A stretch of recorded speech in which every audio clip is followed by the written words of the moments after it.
Romanians and Bulgarians can work without restrictions across the European Union. Transitional controls were imposed on the two countries when they joined the EU in 2007.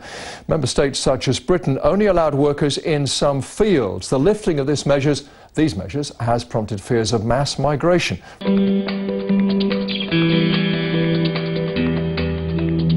Bulgaria and Romania have been waiting for 7 years for the same cross-border work rights as other Europeans for their nationals within the European Union, including notably reticent Britain and France. This January the 1st, EU freedoms become theirs. The Tranca family in Bucharest is determined to move to Britain. Marioara Tranca says, "I will cut back on what I can so that my child can go to school there. Like that, he will have a job after high school and university. Life is different there. It's easier to make money. You work less there than here in Romania, but the rewards are greater in England." And then in Bulgaria, minimum pay is around 1/10 of what can be earned in other countries. Recent surveys have found that 3 to 4% of Bulgarians are considering leaving in search of greater opportunities.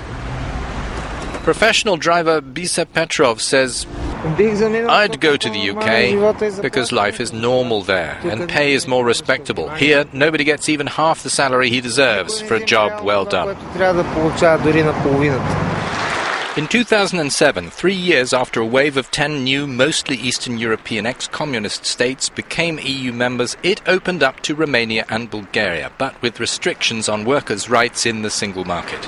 This is because they are the EU's two poorest states, and richer members feared for their labour markets and social systems. In an IMF global earning ranking, their people place 70th and 74th. Bulgaria has around 13% unemployment, Romania more than 7%, while the Eurozone average is 12%. Most of the people who say they are ready to seek their fortunes elsewhere are under age 30 and have secondary school education qualifications or higher, such as Rosen Yordanov, who's a graphic designer. Since work for him is thin on the ground in Bulgaria, he is also optimistic about Britain. He says people are smart enough to ignore media attacks portraying waves of immigrants. I don't think it will spoil my plans.